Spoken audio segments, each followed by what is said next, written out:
Good morning, everybody. We have Dr. Prabhakaran also on the call now. Welcome everybody. This is fantastic uh, to have the wonderful speakers here, distinguished speakers on this particular session. Charcha 2020 has been a fantastic platform for different speakers to put across their ideas, their thoughts, and expression. Uh, this morning we just had two amazing sessions. One by Dr. Vikram Patel, which touched upon the mental health issues, and then by Dr. Devi Shetty, which touched upon some very interesting ideas to address the COVID-19 in the near future. Um, so I'm very happy to be. I'm very happy to be uh, managing, hosting, and moderating this session. Mr. Alok Kumar sends his profuse apologies. One second. He is unable to join because there was a meeting which came up in the PMO and he had to rush to that meeting. Again, related to COVID-19 response, it would have been great to have him also be here on this panel, but unfortunately, he was not able to. So he sends his profuse apologies to everyone. Without taking much time, so we have about an hour to discuss a very important topic. And before I get into the topic, I'm going to quickly introduce our speakers. Dr. Abhay Bang is an Indian social activist, researcher who founded SEARCH, Society for Education, Action and Research in Community Health, a not-for-profit organization which is involved in rural health service and research at Gadchiroli district of Maharashtra. He's been one of the pioneers in providing tribal health services to the tribal population of Gadchiroli.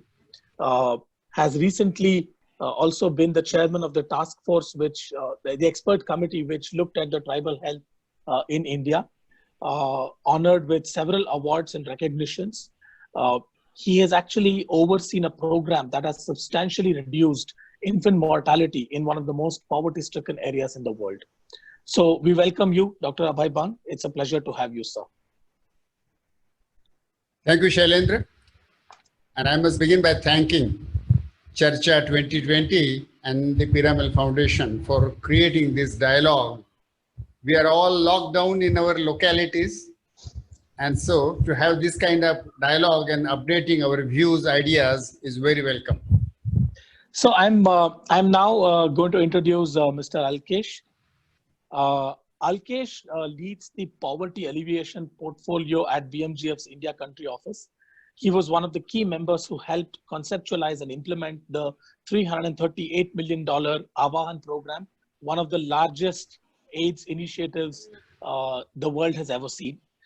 Before joining the Gates Foundation, he worked at McKinsey, where he served clients in India, Europe, Asia, and the US in the financial services and pharmaceutical sectors. He co-founded IIT Invest Trust Limited with seats on BSE and NSE and interests in institutional and retail broking and investment banking. But Alkesh's experience and expertise in addressing primary healthcare issues would come very handy in the COVID-19 pandemic that we are addressing. We welcome you, Mr. Alkesh. Thank you for being a part of this journey with us. Thanks, Shailendra. It's a pleasure to be here. Next up, Dr. Prabhakaran Dorairaj, Vice President, Research and Policy and Director for Center for Control of Chronic Diseases at PHFI, is a cardiologist and epidemiologist by training. He heads the Center for Control of Chronic Conditions at PHFI. The center, headed by him, actually conducts cutting-edge research in prevention of chronic diseases in India and in the developing world at large. His work spans from mechanistic research to understand the causes of increased propensity for cardiovascular diseases among Indians and to develop solutions for cardiovascular diseases through translational research and human resource development as well. It's a pleasure to have Dr. Prabhakaran among us today. I have attended some of his classes before, and it's a wonderful session that he takes on cardiovascular diseases. Dr. Prabhakaran, thank you very much for being a part of this journey. You're on mute, Dr. Prabhakaran. Can I unmute you? Yeah, please. Okay, thank you, Shailendra, for that very kind introduction. It's great to be here amongst friends, Dr. Bang and Mr. Wadhwani. So I'm sure that we'll have a wonderful session. Yeah. So without taking much time now, I will jump into the context setting of the session. So the session that we have curated looks at mitigating the impact of COVID-19 on vulnerable groups. Now, we all know that COVID-19 itself leads to morbidity and mortality, and we're all struggling with that. But what is also important to note is that different vulnerable groups will have different challenges in the times of COVID-19. While COVID-19 itself can have much higher attack on the vulnerable groups, but these people can also be affected by other diseases in the times of COVID-19. So an individual has a cardiovascular disease, has diabetes, hypertension, or it's a pregnant lady who is high risk, is not able to unfortunately address those conditions in times of COVID, during the times of COVID, because of lockdown, because of other related problems. So what we've tried to do in this is really to look at how do we address the vulnerable groups, how do we address these conditions during COVID. We start with Dr. Abhay Bang. So Dr. Abhay Bang looks at the tribal communities.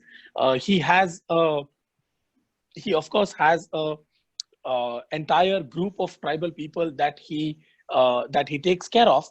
But in the times of COVID, what has been the response? What has been their reaction to this particular situation, and how has he really addressed this particular condition? Is something we would love to hear from you, Dr. Abhay Bang.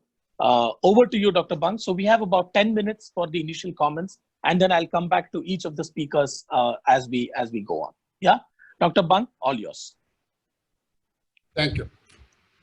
Is the first slide on the screen? Sampada. Not yet. Sampada, can you put the first slide on the screen, please?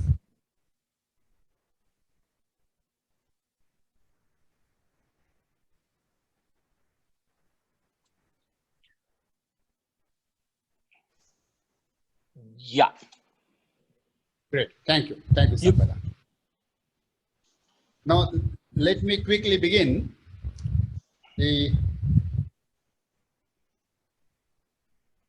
Today's title is how do you mitigate, especially focusing on the most vulnerable. So first question naturally is, who are the most vulnerable? They are listed here: more than 50 years age group, those with comorbidities, migrant laborers whose tragedies we have seen on the TV and newspaper for last some days, mother and children. I mentioned them because with the emergency of COVID, if the regular health program for mother and children, if they suffer, just today's Lancet, there is an estimate that if the coverage of regular MCH programs, preventive, promotive, goes down by 45%, which is expected, there will be 1.2 million more child deaths and 56,000 more maternal deaths. So that's another potentially high risk group.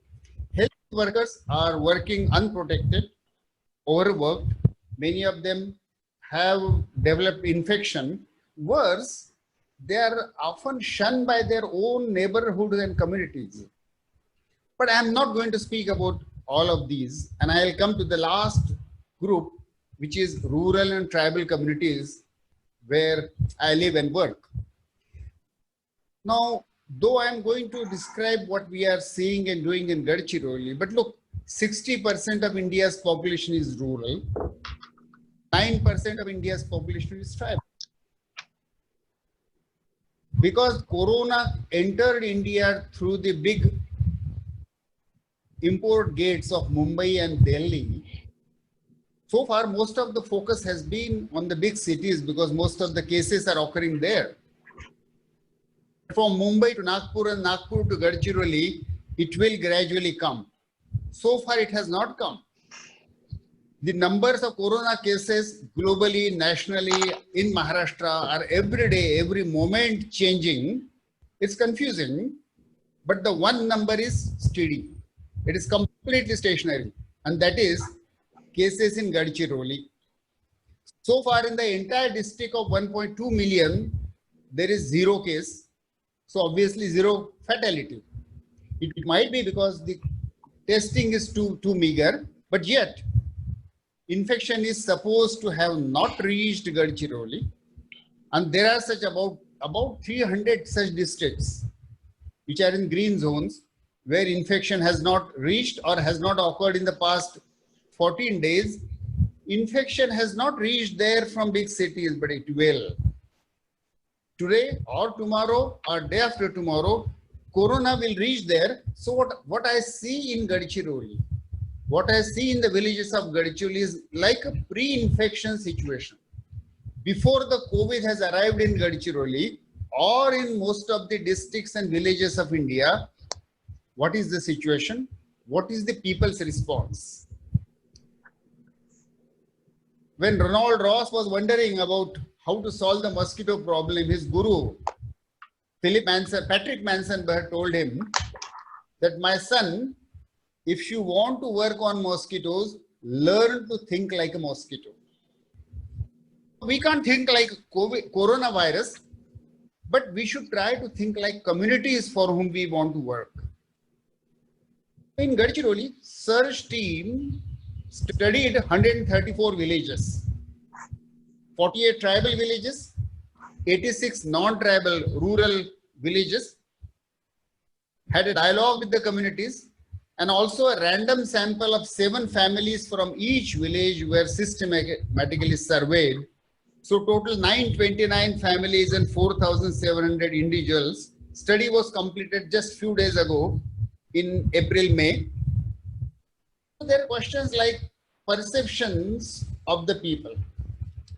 I'll not go through the entire thing, but look, to the question, what is COVID-19? The usual answer was, we don't know. Have you heard of corona? Yes. So people in villages don't identify this epidemic by the name of COVID, but by corona. Do you know what is a virus? No, we don't know.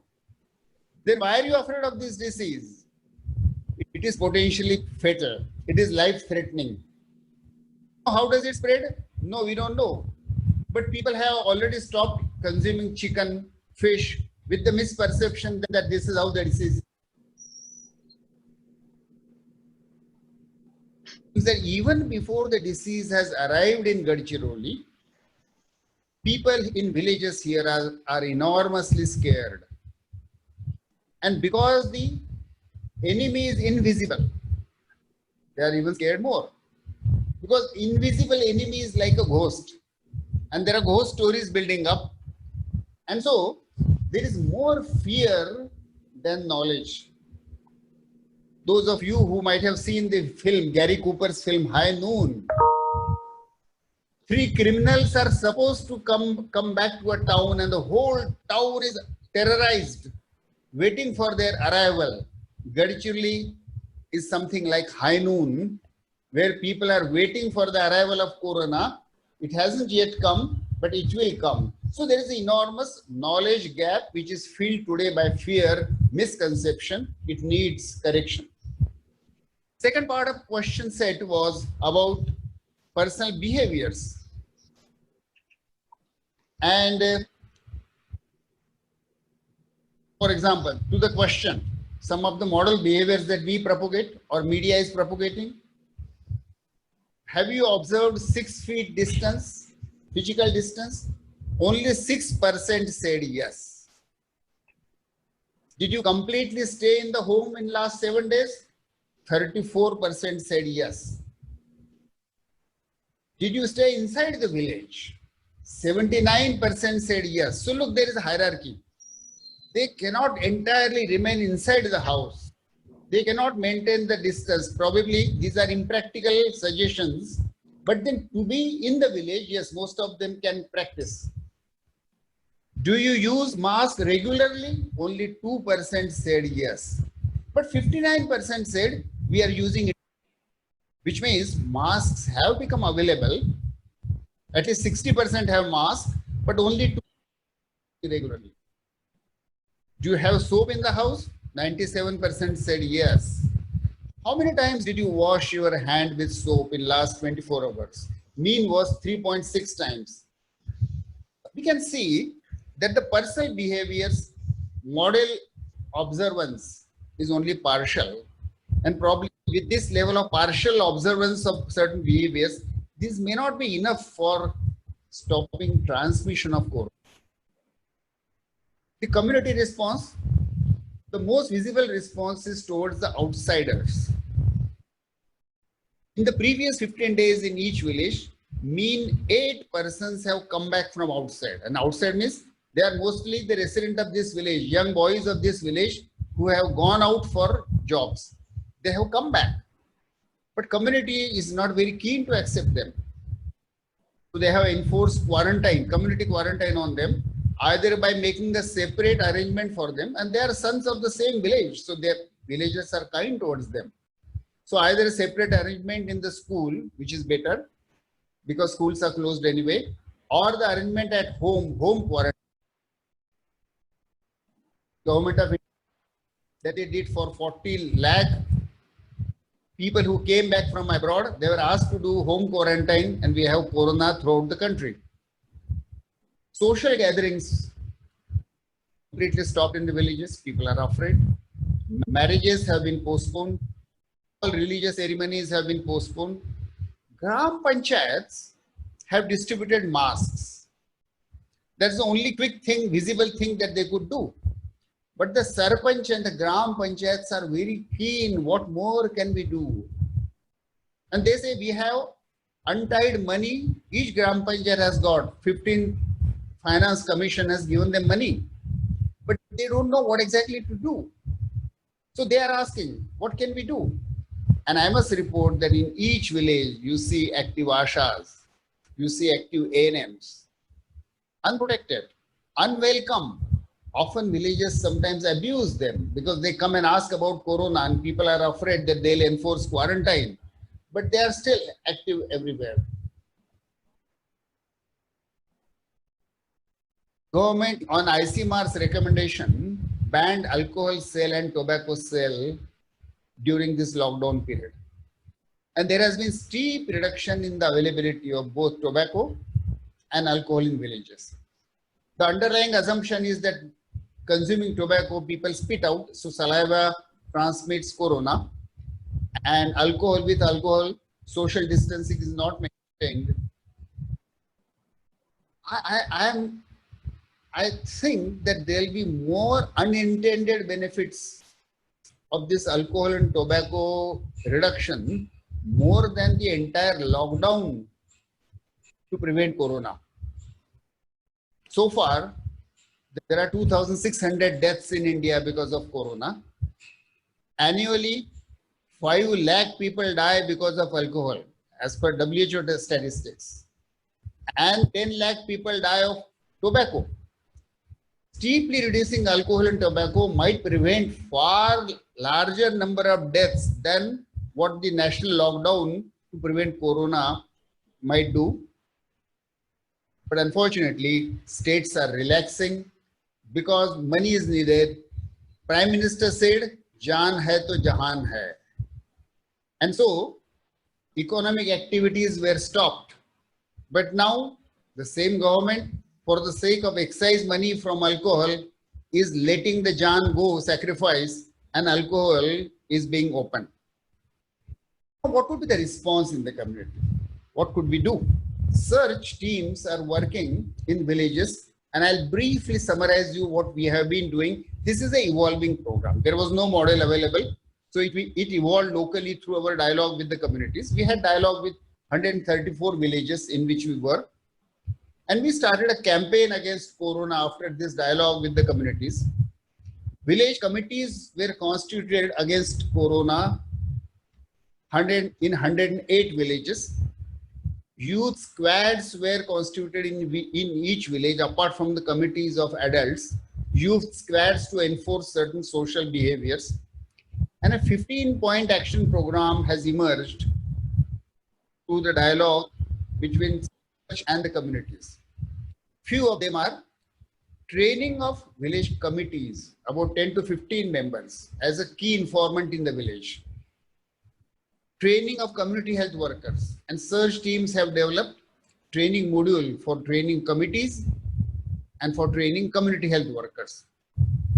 And community health workers, Search has its own community health workers. We call them Arogya Doot in each village.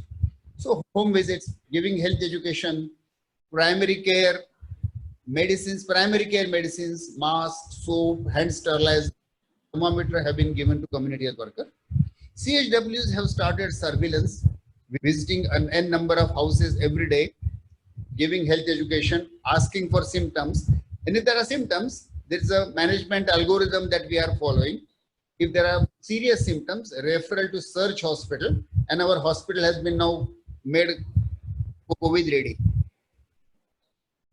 Now, measurements would be extremely important. Difficulty with COVID is nearly impossible to measure the true incidence because majority of the cases are asymptomatic and there are no testing facilities. The entire district doesn't have testing facility. You have to send swab 200 kilometers away to Nagpur. What are the expected number of events per 1,000 population? These are of course based on certain assumptions which are variable. But incidence, if we assume that when the disease spreads in the community, 3 to 5% population gets infection.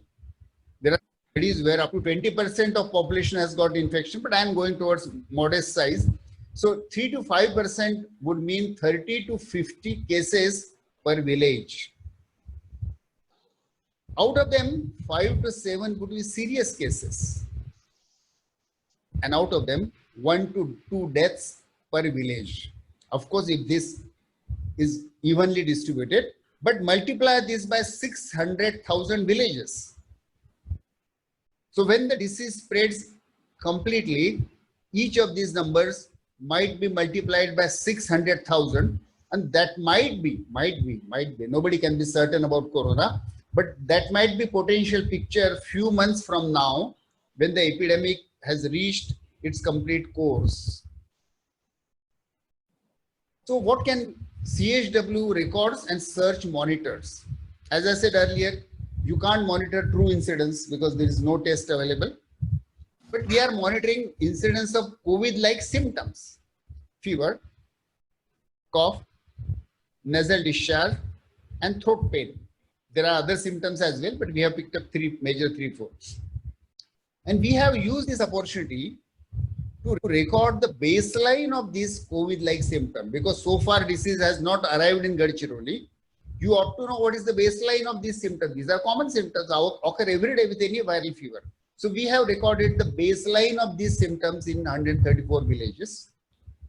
We have recorded deaths and the true death rate.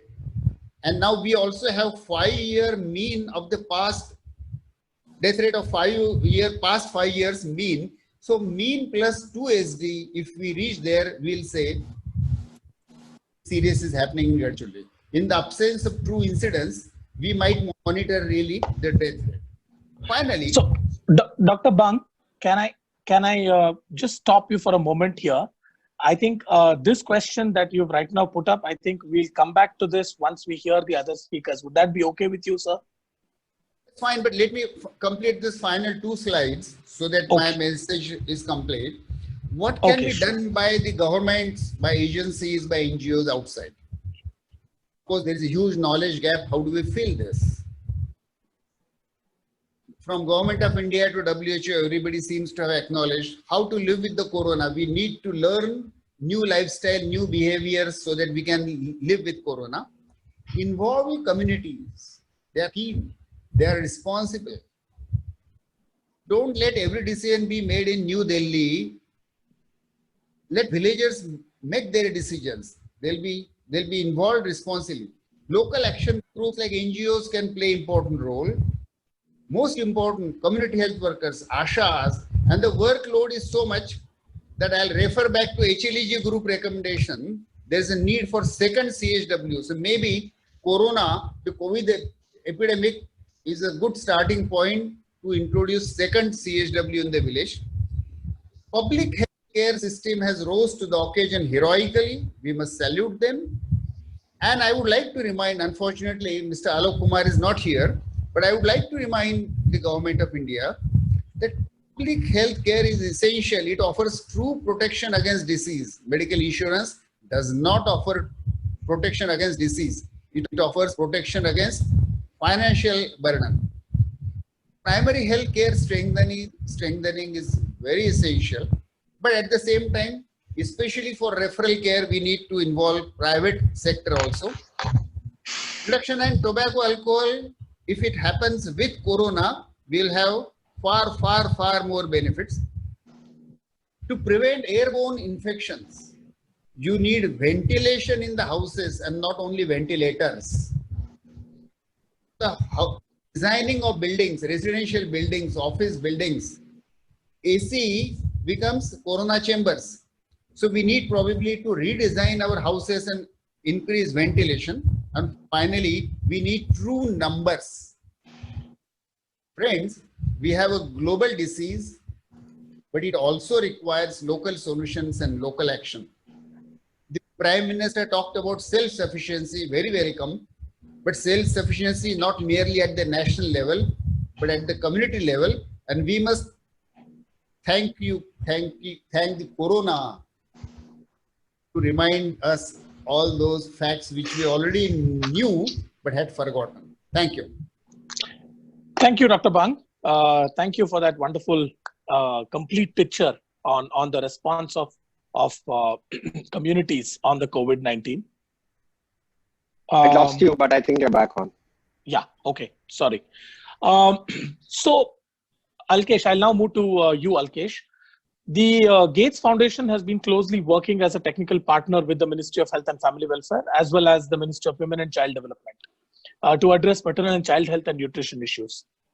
Now, we actually did a little analysis of the NHM data, and over the last 2 months, there has been an 8% reduction with respect to institutional deliveries. There is about 20% reduction with respect to NCD care, and about 6% reduction with respect to immunization rates, right? So as expected, and as since we were all afraid of it as well, I think there's been a change in our regular health services, right? So as a part of the foundation's work, how do you think as foundation realigned its work? What is the support it is currently extending to the ministries in order to continue the maternal and child health services? And how do you think the system is getting prepped for the crisis? Yeah. So as you're pointing out, Shailendra, services went down hugely during April. And that's natural. If you have a full lockdown where services have stopped, they will reach close to zero. And we also did some surveys. We work a lot to support the government, primarily in UP and Bihar. So a lot of the experience I'm sharing is from UP and Bihar. Some of our programs are national, like we support the government in TB at a broader level. So some of the numbers that I'll quote is national. Sure. So we found in April that ANC services were only 8.5% of the typical services. TB notifications were down by 80 to 90%. ANC service levels were 16% and FP 23%. So it was close to zero in April. The good news is that the government has restarted services. And to that extent, we expect all the numbers to go up, though I haven't got the latest numbers. And we are doing surveys that will get us the latest numbers. So, what I'd like to, and obviously if these services go down, then deaths will go up. I think Dr. Abhay Bang quoted a Lancet study which says, you'll get more than 1 million child deaths and etc., which are all true. And therefore the government realizes the importance of starting these services. And, we're all trying to start them. We're helping the government to start them and get them back to the normal levels. So now the challenge, of course, is that how do you get these services up? And I want to highlight both the supply side and the demand side. So on the, we might intuitively think, okay, if we get the services back to normal, things will be back to normal and services will be back to normal. But it's not only a supply side problem, as many of us who are in the cities, forget the villages, know that people who are sick now don't want to go and visit doctors. They don't want to go to hospitals. So even getting demand back to normal is not easy. So you have to have a multi-pronged approach to get services back, both on the supply and the demand side. Now to get this back, there is nothing that I'll say that is, unique or not common sense. You just have to follow a set of systematic common sense approaches that will get the services back. But what I will call out is that digital, not only by itself, but there's no doubt that digital has been an enabler for many, many areas. I think the most stark example I can give you is that one of our partners, both in UP and Bihar, has started training frontline workers, not training only, but highlighting the new guidelines, highlighting what is to be done, both in COVID, because now we are supporting COVID, but also in MNCH and in the infectious diseases. And in one of the Zoom calls, we had 150,000 frontline workers participate. So that is the kind of scale you can use now with digital. And it just shocked me and blew my mind away that I just had no idea that Zoom can offer this level of scalability. So now it's become completely routine for the way our partners, state officials interact with the districts and with the frontline workers and with the block level officials. Hundreds of WhatsApp groups have been created, and Zoom sessions are common both to review the program and for training purposes. Similarly, in digital, we have, we run some telemedicine kind of centers, but I shouldn't even call them telemedicine, care line centers, where for family planning, we follow up with patients who are using injectables to tell them about their new doses, when it's due, what they could do, how they could use alternatives, where if they can't get injectables, if they can, where they can get it from, etc., etc. So the only thing I will call out is the importance of the digital, how well it's working, and the fact that you can use it to do a lot of things that we didn't intuitively do before. But having said that, it's clear that digital by itself is not enough, and you can't stop physical interaction, because health is an area where you need physical interaction. So I would just, given the short time, I would just make 2-3 points. One is, we've been working with the government to ride on COVID services. So it again might surprise a lot of folks on this webinar that, as an example, the Bihar government used the ASHA and Anganwadi workforce to actually screen all 100 million of their citizens for ILI, influenza-like illnesses, just like Dr. Abhay Bang was talking about what the CHWs do. And during this time, and then they found a set of symptoms, and then the serious ones were tested and so on. But during this time, we highlighted the importance, if people were going to the house, the ASHA workers should be talking about other things like family planning, etc. And that was done. And the Anganwadi workers should be talking about issues, should be delivering take-home rations, and also talking about complementary feeding, etc. So we are one of the ways we are working is to try and leverage whatever the government is doing in COVID, because like Dr. Abhay Bang said, the ASHA workers are working phenomenally hard at this point in time. Not only the ASHA workers, but all the healthcare workers. And, we have to make use of that. The second point I would highlight is, like I was saying, you can't completely do away with physical action, with physical meeting. But what we are doing, and again, it's based on government guidelines, is saying how can you mitigate the need for physical contact. So the example I'll give you is in family planning.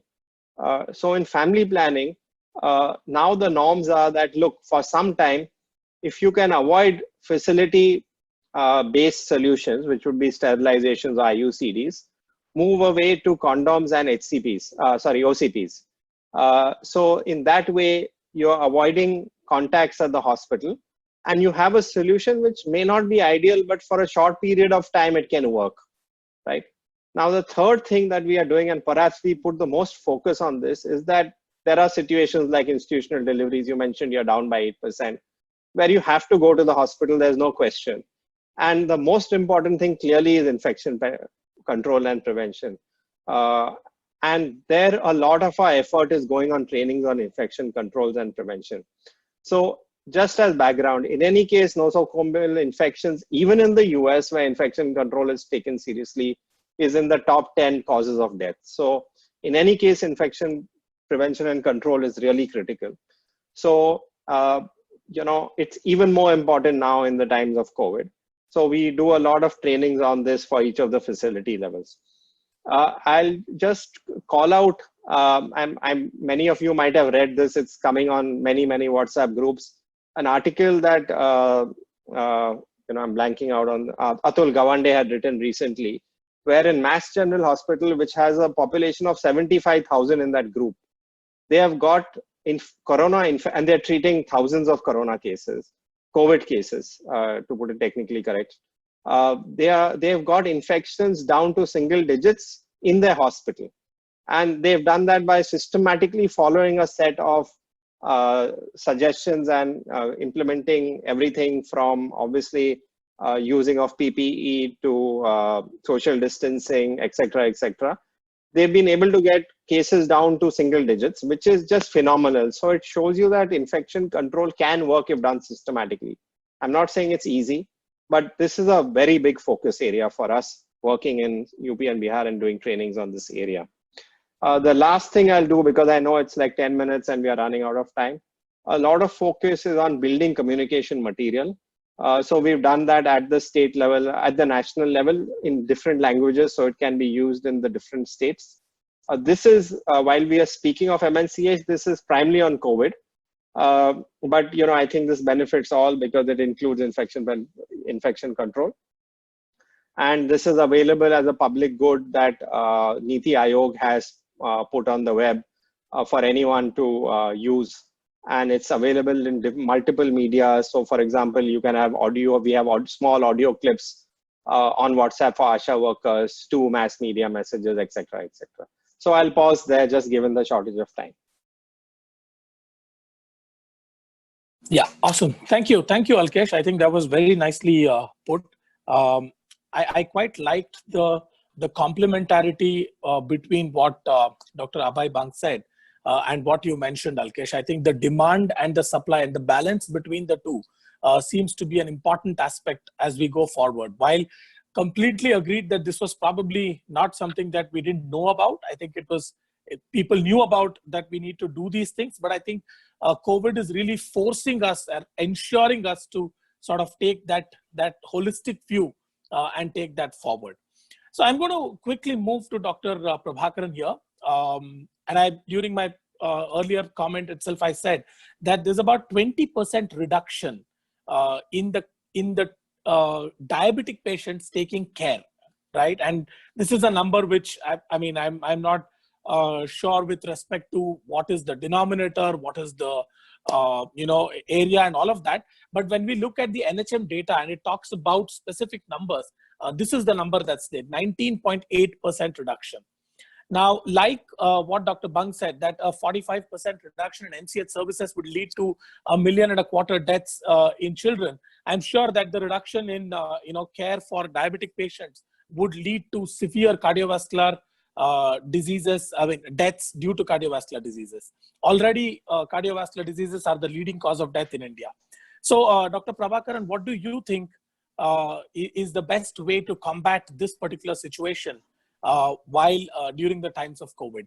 I would now request you to comment on that, and then we will come back to the other speakers as well.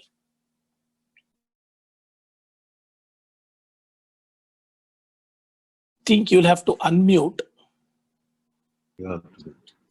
Yeah, done. Okay, you were actually to mute because it was not allowing me to unmute. Thank you, Shailendra. I think what I will do is I will just take around eight minutes or so. And first, I want to address 3 questions. I want to look at in a perspective on NCDs in India and how are COVID and NCDs related. The second question that I want to ask is, as we move along, what are the areas that we need to address? And last is, what are the policy and strategic changes required at the national level to mitigate the impact of COVID and NCD in India? The simplest way of looking at NCDs is, because there are a lot of general audience here, I just want to say what are these NCDs. The WHO and the UN General Assembly of 2018 has given a framework called 5 by 5. 5 risk determinants. Dr. Bang also mentioned this: tobacco, alcohol intake, diet, physical activity, and air pollution leads to 5 diseases which almost contribute to 2/3 of the mortality. And these 5 diseases are cardiovascular diseases, diabetes, cancer, lung diseases, and several other non-communicable, mental health and other non-communicable diseases. So essentially, these are the diseases that are needed to be combated. Now, when you look at the worldwide literature, which is emerging, and it's a fast changing science, we can see that majority of the deaths that are occurring in Italy, US, and other populations are elderly and people with comorbid conditions, particularly hypertension, diabetes, and cardiovascular disease and cancer. Now, one might say this is crude estimate, so a real age-adjusted analysis would show a different picture, and indeed, age is an important risk factor, but these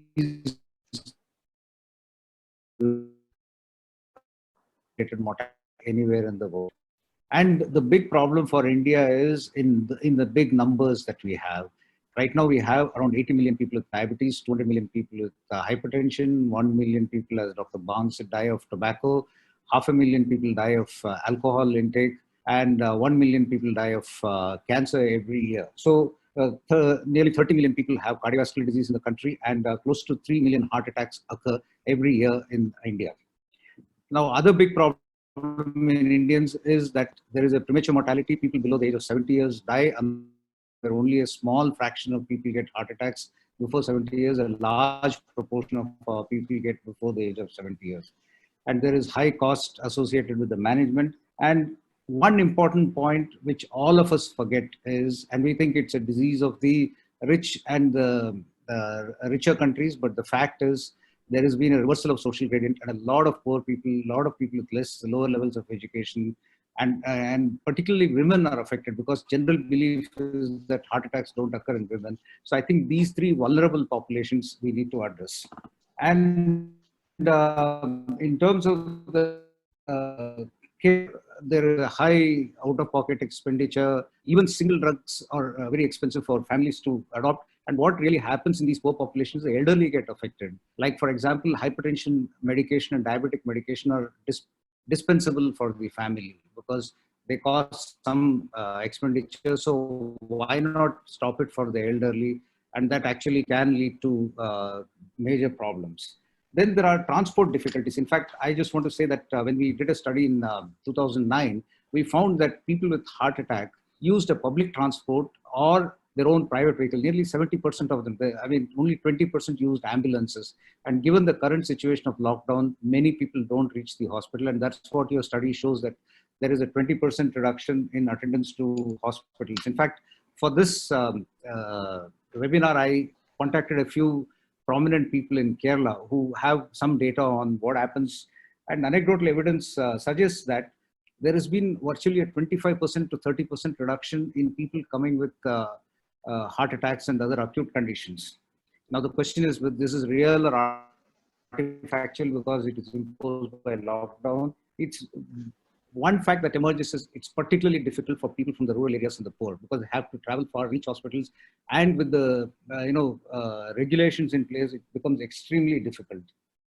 And most reach in later stages, and the treatment paradigms have been altered. Like, for example, people with heart attacks earlier used to get, because of the lowering of the cost of stents, people used to get stents, which actually has a better outcome as compared to, marginally better outcome, I would say, as compared to a thrombolytic therapy or a clot busting drug. Now virtually everybody gets clot busting drug. In terms of hypertension and diabetes, poor compliance is going to be a big problem, because getting those medicines, going to the drugstore or the chemist is in itself a big problem. So there is going to be worsening of risk factors in addition because of poor dietary practices. Healthy foods are more expensive. Unhealthy foods are available, and many times food is supplied by the government for migrant laborers and others. And there is going to be worsening of risk factors, lower levels of physical activity amongst the sedentary populations of the middle class. So all these are going to be a problem. problem. We have also heard about problems for particularly impacting dialysis, cancer chemotherapy, and so on. The last point that I want to make is that there are going to be financial difficulties, and Dr. Bhang alluded to maternal and child health problems, but even poor nutrition amongst pregnant women predicts future onset of hypertension, diabetes, and cardiac. So we are actually creating a generation of people who are likely to have hypertension, diabetes, and cardiovascular diseases. Having said this, what are the areas in which we do not know what exactly is happening and what we need to do as we move along? Because I think that this is going to be there for at least 1 to 2 years. First is what we need to look at the delineate relationship of COVID and NCDs, look at the age relationships, which are those conditions which are increasing the mortality. Hypertension has been touted to be one, but there could be other reasons.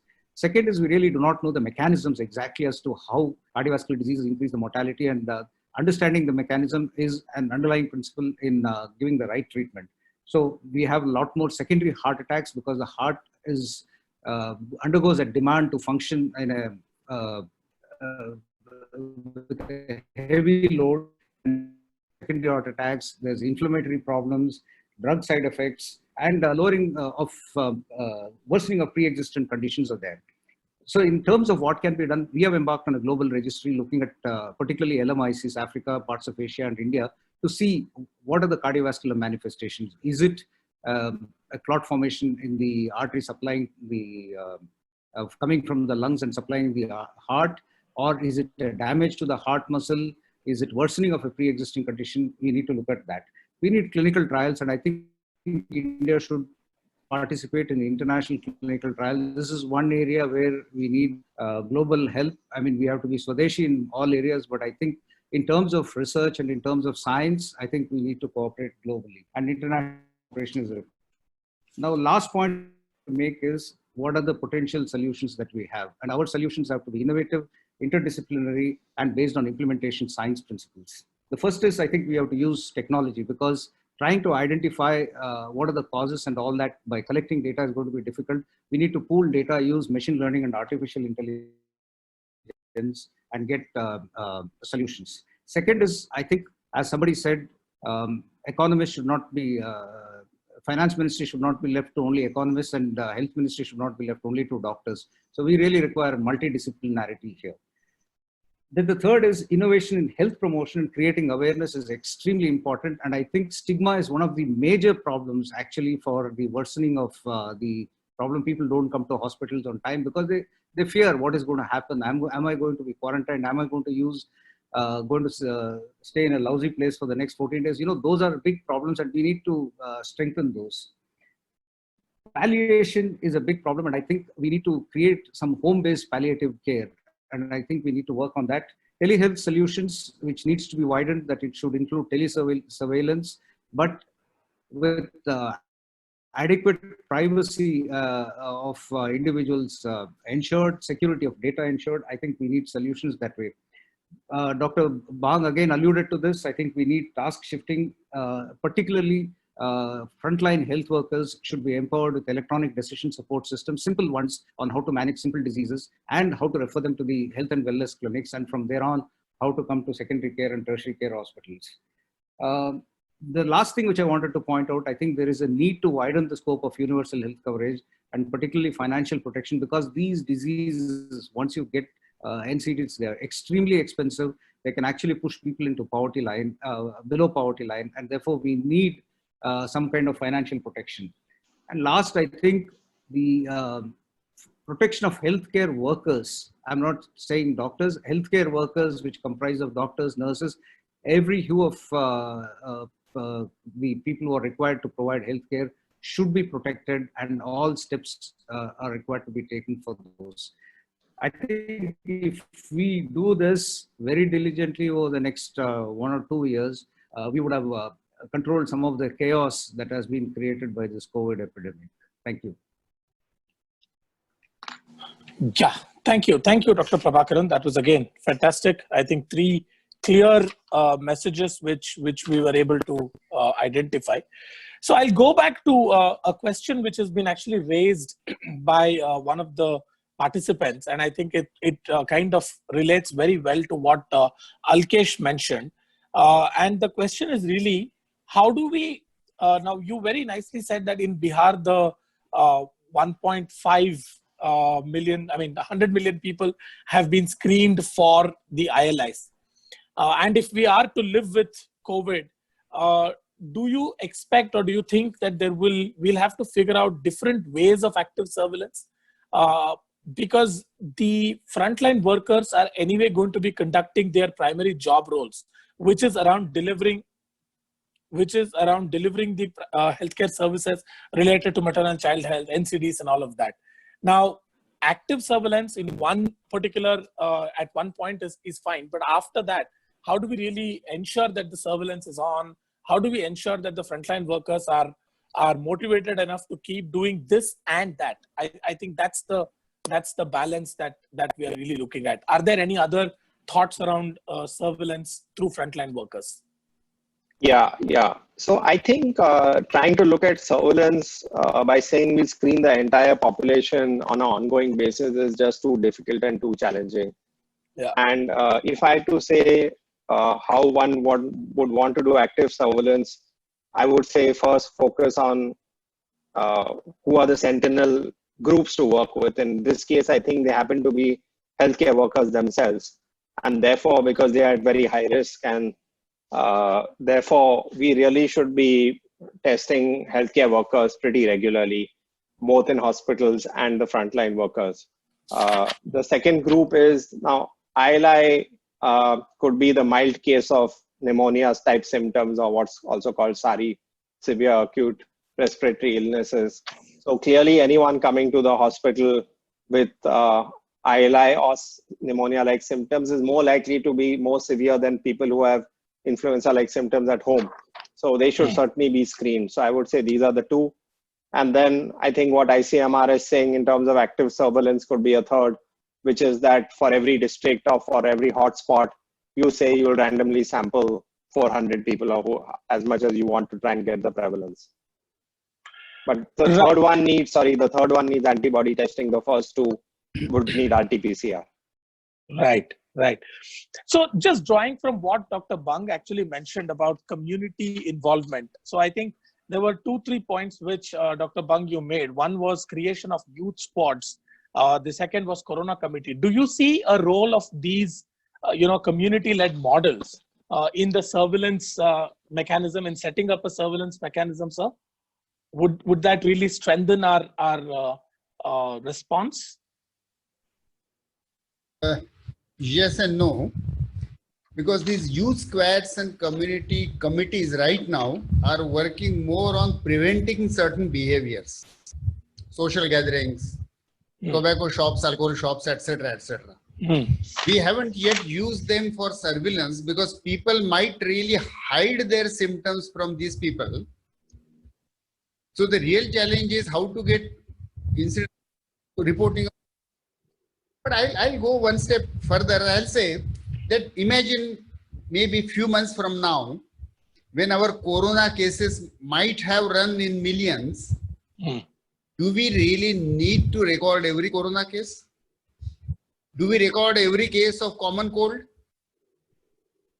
Not. Maybe it's impossible to do surveillance of all mild or asymptomatic corona infections. What we need to focus on severe complications, most commonly SARI, but also there are other complications, cerebrovascular, vascular, etc. But complications and deaths. If we can really keep proper record of severe complications and deaths, that would be good surrogate. Why should we bother so much about mild symptoms? It is important when the initial stage of epidemic, when you want to do contact control. But I'm afraid that maybe within few months, the situation will be beyond that stage. We won't be any longer trying to do contact tracing because infection might be common everywhere. Now infection, it has been shown that it can be transmitted to cats also. 2 days ago, NEGM has published the study, transmission of cat, and there is a cat-to-cat transmission of coronavirus. So it's going beyond human beings, and it's going to be very difficult to keep on monitoring transmission of infection, because most of the infection will be invisible. Thank you. That's a completely different viewpoint altogether. So going back to point, there was a point which Dr. Prabhakaran made about hypertension, the relationship between hypertension and coronavirus. We also know that malnutrition also has a very strong, causes low immunity and therefore is at high risk. Children with malnutrition are at high risk of coronavirus. Now, in this kind of a scenario where typically people who are undernourished also have a high risk of cardiovascular diseases, non-communicable diseases at a later age. And now with the third player jumping in, which is COVID, how do you anticipate in the next few years the impact of these three deadly concoction? So it's kind of difficult to predict what exactly is going to happen looking at the interactions of the three problems that we are saying. There is some evidence from the literature say that children who are affected by or have a high risk of developing hypertension as adults. So similarly, that might out. The second issue is it's not about undernutrition or overnutrition. It is about a balanced diet, and that simple message with regard to balanced diet should go. Most people think that balance, like we have always been doctor away. It is not necessarily that expensive apple that is important, but it is important to consume locally sourced fruits and vegetables which have high fiber, which have high nutrient content. That message needs to go.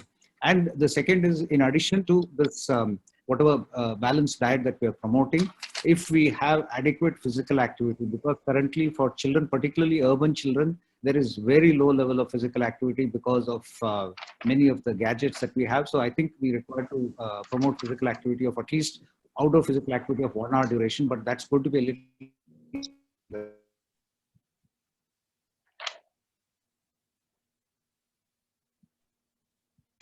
Dr. Prabhakaran? Engaging children, yeah. Yeah, Yes. no, we couldn't hear you in between for a moment. Oh, I said we have to have creative ways of engaging children in terms of having healthy diet, and this is across the board. It cannot be that we have one solution for urban upper socioeconomic class and the rural poorer people. So it has to be a kind of solution which is common. There should be a basic minimum in terms of a healthy diet and increase physical activity. And I think this will combat some of the problems that we might face in the future. Wonderful, wonderful. So I will now go back to Dr. Bank's comment on decentralized decision making. Do you anticipate that now that the migrant laborers are going back to those communities, to their native villages, but over a period of time, they will then come back to the regular work? How do you think the decentralized planning and decentralized decision making will have, I mean, how would this have an impact on that, on decentralized decision making and planning? Because if people are coming in, going back to the urban areas, again coming back in, so would you think that that will have a bit of a problem in terms of decision making there?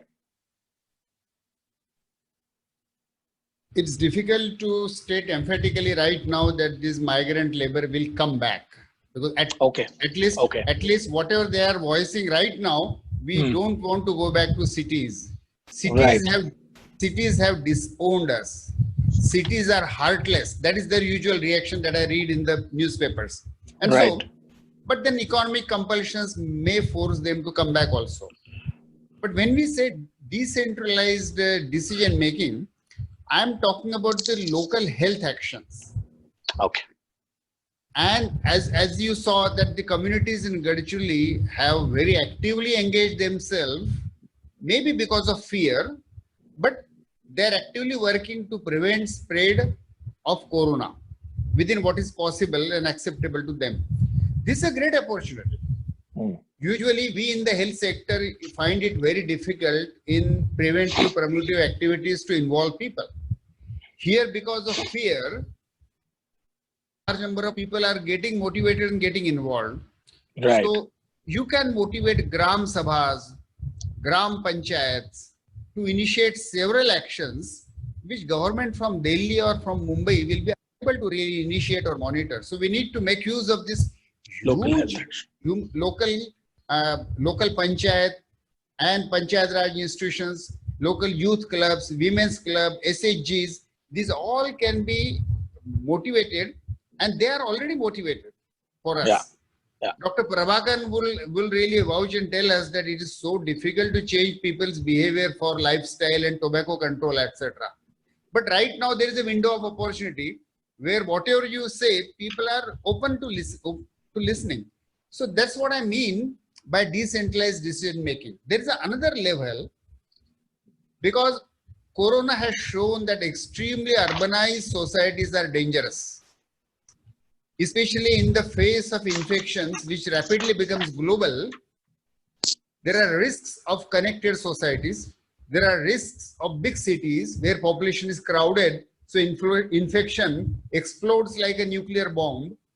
So at the other level also, we have to think what can be the decentralized model of society, of economy, of lifestyle, where a small virus, Corona, doesn't get opportunity to dictate the whole world. For that, we need more decentralized living. Yeah. So I'll take one more point with respect to what Alkesh mentioned about the foundations like BMGF and their role in this. Alkesh, how do you see, global practices, global best practices, innovations, making headway into India and vice versa? Even India has always shown a lot of tremendous amount of innovation, and there are tremendous examples of innovations really going at scale. How do you see this association between, or correlation between, what best practices we can learn from the global community and what best practices we could probably give out to the communities? So one, I think you're on mute. Yeah. Okay. So, I think now we're talking about coronavirus and not so much about MNCH and TB and so on. Yeah. Clearly, the game changer will be if we get some therapeutic and if we get our vaccine. And the therapeutic, if it comes, will be hopefully faster than a vaccine, because vaccines do take some time. So that's clearly the best practice that everyone should adopt. If we get it, people don't think of it as a best practice. And clearly, most of the trials and the new drugs, even the repurposed drugs, are going on abroad. Maybe a couple of trials are going on in India. So that really is our only hope, that we can contain mortality in this disease beyond, say, 1%, which now seems to be what the mortality rates are hovering around. But maybe the example I can give you is, I don't even know if you'll call it an innovation or a best practice, but this is really what's required on the ground. And I'm going to give you the example that India is using for immunization. And so immunization had nearly stopped in April. We all are trying to get it back up. Without immunization, at the minimum, quickly what will happen is you'll get measles outbreaks and so on. So a set of steps have been taken to make VHNDs, which is the Village Health and Nutrition Days, work in today's scenario. And they are just simple steps that we hope will reduce spread of coronavirus and make it safe for people to take immunizations. So first is better mobilization. So we talked about the demand and supply side, and on the demand side, what I mean is that people are now even scared to come to these VHNDs, Village Health and Sanitation Days, and Nutrition Days. So just mobilizing them, saying we will maintain social distancing, it's important for your kids to take measles vaccines, etc., is important. The second is better staggered approach. So I don't know if you've gone to these Village Health and Nutrition Day. Most of it is in the morning and not so much, 4 hours between, say, 11 and 4 or whatever. But we may now have to stagger it, which is call people and say, this is your time. You have to come between 12 and 1. You have to come between 1 and 2. You have to come between 2 and 3. It seems very simple, but at least the VHNDs I've gone to, there's a random crowd, people are just waiting outside for the A&M to give them their shot, and there's no queuing system. So just having simple staggered approach will be useful. The next is site preparation. So now actually, if you see these VHNDs, the sites are being prepared where there are different waiting areas, people are kept. So before they come, the site is prepared to say, here are circles where you should stand or sit. The circles are 3 to 6 feet apart, etc., etc. Right? Then now there are waiting areas in case it gets full, in addition to the basic areas. But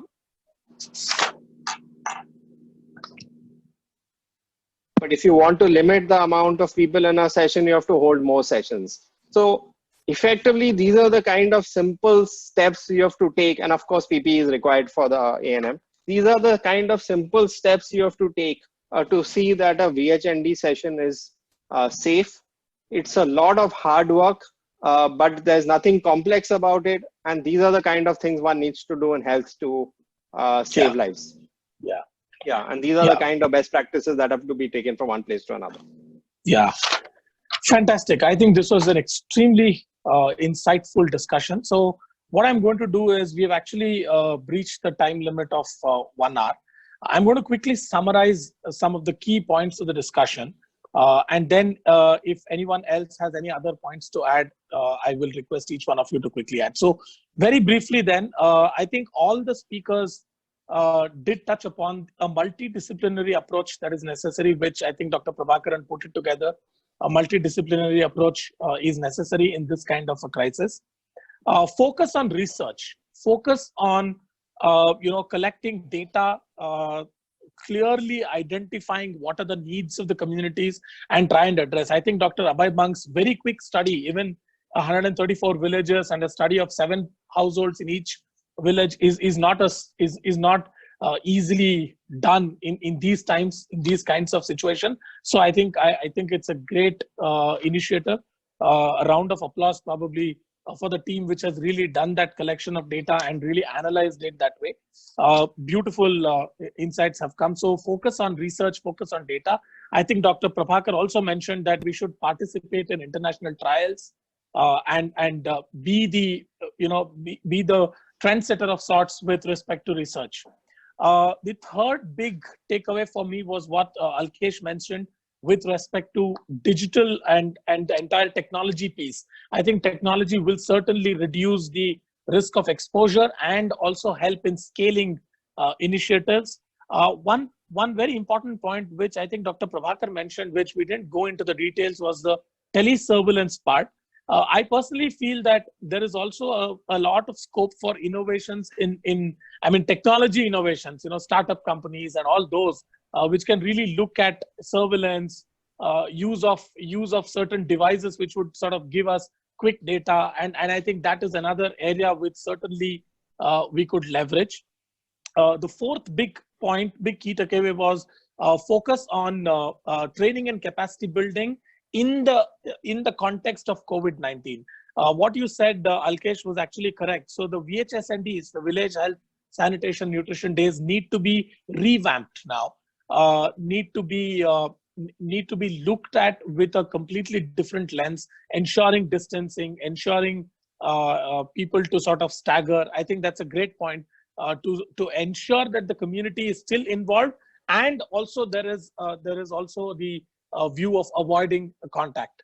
The fifth point, which I think Dr. Bang made, was involving the community, engaging the community. I think the youth squads, the Corona committee, all of those are great points, and certainly something that we can scale it in different areas and different districts. Piramal Swasthya, as you all know, also works in aspirational districts, and I think this is something that we will certainly pick up from Dr. Bang's experience. We will also pick your brain after this particular call, sir, for this particular insight specifically. One important point, which I think also ties back to the research and data part, is recording the cases and recording the complications. I think that's a very important step that we need to take forward. I think that will help us really understand the disease much better. I think coronavirus understanding of this pandemic is just 4.5 months old, and the world has literally been brought to its knees. So I think there is a lot of need to study the virus, study the disease per se, and recording of cases and complications in a manner will certainly help in that. Infection control. I think the emphasis on infection control cannot be any less. I think it's just the one of the most important steps to be taken within the hospital's premises. And the last point is we hope that the therapeutics and vaccines really come up quickly and is able to address this particular problem. I will end with what Dr. Bang said, is that highly westernized, urbanized communities and societies need to be relooked at. And I think that's something that we certainly need to relook at in this kind of a scenario. So with that, I will take this this opportunity to thank each of the speakers. I think a lot of we can spend probably another 2-3 hours discussing some of the key points that all of you raised. This is an honor for me to have been able to moderate this session. Thank you very much for giving us the opportunity to host you, sir. Dr. Bang, Dr. Prabhakaran, Mr. Alkesh, thank you very much.